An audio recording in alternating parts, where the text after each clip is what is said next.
Good afternoon. My name is Angie McIntosh. I'm a physician assistant by training. My current role is in advanced practice leadership and operations. And today, I'm going to be providing you with information on APPs in the inpatient setting. At the end of our time together, what I expect that you'll be able to do is explain the factors involved in the growing need and utilization of APPs in the acute care setting, as well as their impact on patient outcomes. You will also be able to describe the aspects of designing and implementing an inpatient APP service. As we get started, I want to start by defining some terms that I'll be using today. And so for the purposes of this presentation, when I say APP, that's Advanced Practice Provider. And in this case, that's only nurse practitioners and physician assistants that I'm speaking of. So APP equals nurse practitioner MPA. Quality. So quality in the healthcare arena is care that is safe, effective, patient-centered, timely, efficient, and equitable. Team-based care, I'll talk about a lot. And the formal definition for that is the provision of healthcare services to individuals, families, and communities by at least two healthcare professionals who work collaboratively along with the patients on shared goals within and across settings to achieve quality healthcare. Or another way of saying it is when two or more health professionals work together with patients and their families to achieve quality healthcare. Inpatient care is a team sport, so to speak. This is what we do. And then lastly, top of license practice. Top of license practice is the idea that each medical professional's routine activities should utilize the full extent of their education, training, and experiences, and that their time should not be spent doing things that could effectively be done by someone with a different skill set. So let's talk about the APP workforce and particularly about APPs in acute care settings and in oncology. So APPs work in all practices and all settings of healthcare. Unfortunately, there isn't a national registry for those participating in the inpatient setting, nor is there one for oncology practice. So the numbers are not exact. There has been a review back in 2018 across multiple databases to estimate the number of APPs in oncology. And the number they received was a minimum of 5,300 and possibly as much as 7,000. We know that there are increasing numbers of APPs practicing in hospital medicine and oncology based on practice responses. As of 2017, 70% of hospital medicine practices employ at least one APP, compared with 30% in 2007. And oncology practices employing one APP comprise 81% of all practices, compared with 73% just 3 years earlier. And we know the factors that are attributing to this increase in patient utilization of APPs, as well as APPs on oncology, and they're noted here on this slide. Remember that we said quality healthcare is care that is safe, effective, patient-centered, timely, efficient, and equitable.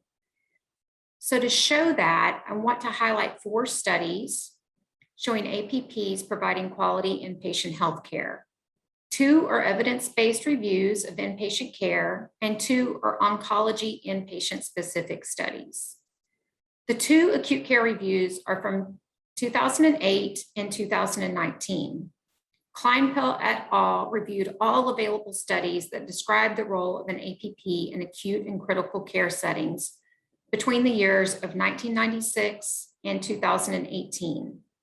In both evidence-based review groups, the evidence illustrates that APPs provide quality care that is on par with or improved measured outcomes compared with the traditional house officer inpatient team.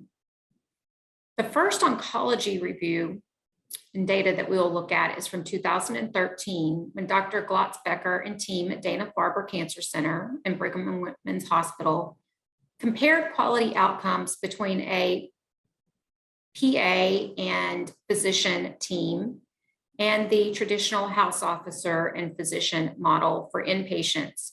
These inpatients all had acute myelogenous leukemia and were receiving chemotherapy. When reviewed, the PA service data was equivalent in mortality and ICU transfers and showed improvement in length of stay, readmission rates, and consults used, with this data suggesting that the APP service was associated with increased operational efficiency and decreased health service use, all along without compromising healthcare outcomes. In 2015, Dr. Shaw from Abramson Cancer Center at the University of Pennsylvania led a study looking at quality measures after implementing an APP service for their allogenic stem cell transplant unit in place of their prior model of a house officer-led service. He concluded that the APP service provider group had equivalent survival data and some improvement in test ordering, and that the findings suggested that the APP service model is acceptable even for this complex patient group. Future study and research endeavors are likely to be in the direction of care models, top of license utilization, patient outcomes, and impact to physician trainee education. Staffing models described in the literature include an APP run service with in-person physician support that can look like shared or separate patients, with the physician seeing the patients daily with the APP, or even as infrequently as every 3 days. The second is an APP-led service with telemedicine physician support. And the last would be adding an APP to the traditional academic inpatient team of a fellow resident, student, and attending physician. APPs were found to be working days, nights, weekends, and performing inpatient hospital procedures. So now let's transition over to inpatient APP service design. The first thing that you want to start with is your purpose and establishing a core group to work with. Your core group should include at least one clinical APP, as well as an inpatient administrator and a leader from the nursing, physician, and APP group. Once this core group is assembled, you can start answering these questions. First, what is the clinical or operational need that you're trying to fill? Is there a deficit? Do you want to start a new care area, or do you already have inpatient APPs and you're looking to maybe improve their utilization? The second question is, do you need an APP for the role? A good way to discern if that is the case is to ask this question: does the need involve work that would otherwise need to be performed by a physician? If the answer is no, there likely isn't a need for an APP, and you should really stop and reassess. If the answer is yes, then it's time to proceed. The next step will be in gathering support. So the core group determined that there is a specific measurable need and that it requires an APP for the role. Now we want to gather additional support. Right now isn't the time for details. It's really the time to present the need and the idea of how to address it. And you're going to start with executive leadership to get approval and to confirm that what you're thinking is in alignment with the hospital's strategic plan. Once you have that level of approval, it will facilitate the financial, cultural, and administrative support you'll need. And then next, you want to broaden your stakeholder group and bring into the core group, add your multidisciplinary and administrative partners, including patient service coordinators, social workers, dietitians, your patient experience or advocacy group, education, medical staff credentialing, legal compliance, HR and compensation. And then depending on your service line, you may want to add in additional teams, surgical, radiation, pulmonary, etc. Development, this is where you get to the details. It is complex and it requires a team-based approach with input from all of the stakeholders. This is a good time to review what top of license and scope means and to remember that APPs can only be as valuable as the ways in which they are leveraged. Things to keep in mind when you're developing a role based on a need is that you're designing in such a way that the role is clear and with the focus on providing quality health care. Be careful to not design based on individual preferences. You're setting a top of license expectations based on competencies. Dr. Schulman at Dana-Farber recommended having a specific plan and cautioned that allowing practice models between individual physicians and APPs to just evolve based on prior experience or comfort levels is unlikely to lead to the best results and outcomes other than provider satisfaction, which is important, but not the only factor that you're looking at.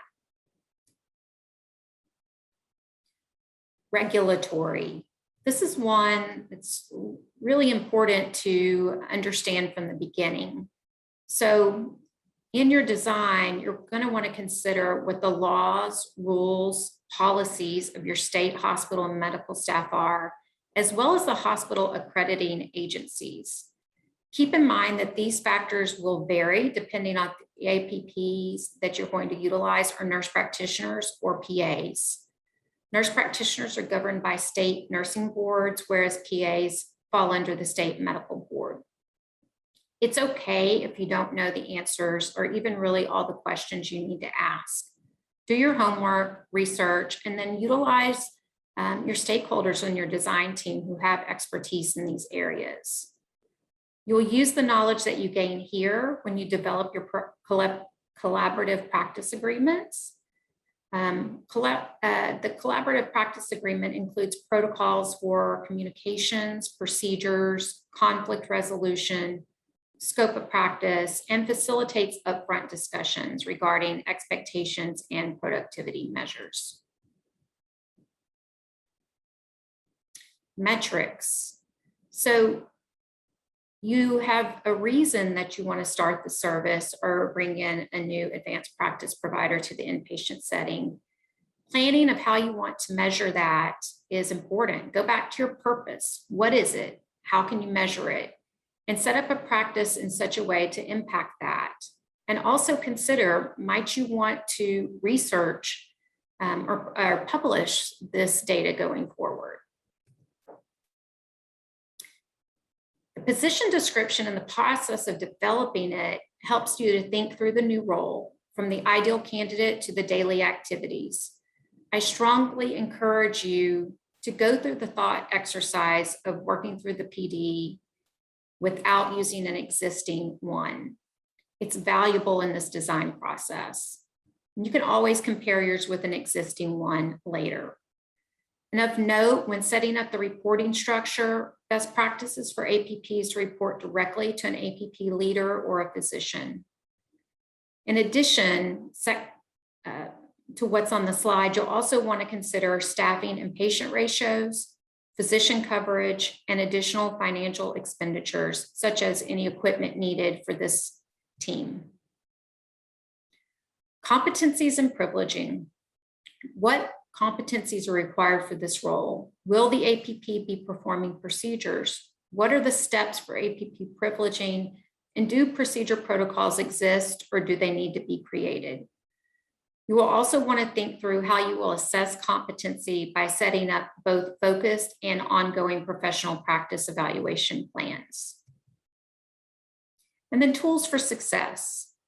Orientation, in this case, it's much more than your basic hospital requirements. It should include scheduled time with hospital leaders, referring and consulting teams, and also plan for a mentor or buddy for the APP.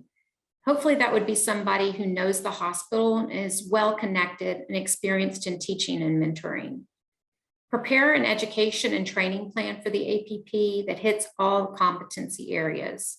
Include a daily schedule with periodic milestones and the expected time in training. Also, set up check-ins in advance. Be intentional in this. It will allow for course adjustments early if needed, and will also show the APP that you are invested in their success. So now it's implementation. After hiring, it's time to put all of your development work into action and get started. You'll want to monitor and measure your outcome metrics. For example, if your purpose was to lower length of stay without negatively impacting quality, you can measure length of stay, 30-day readmission rates, and patient satisfaction scores. Leverage your information services team and the reporting capabilities of your electronic health record for this. So how are things going? Look at that. Anything that needs to be adjusted? And if so, revise and restart. Oh, that's a lot to think about, I know, but the effort you put into the planning and design will pay dividends in the success of the hospital and service care team. Thank you for your time, and I hope that you can now speak to APPs providing quality healthcare in the inpatient setting, and that you have a helpful outline for the steps in setting up an inpatient APP service.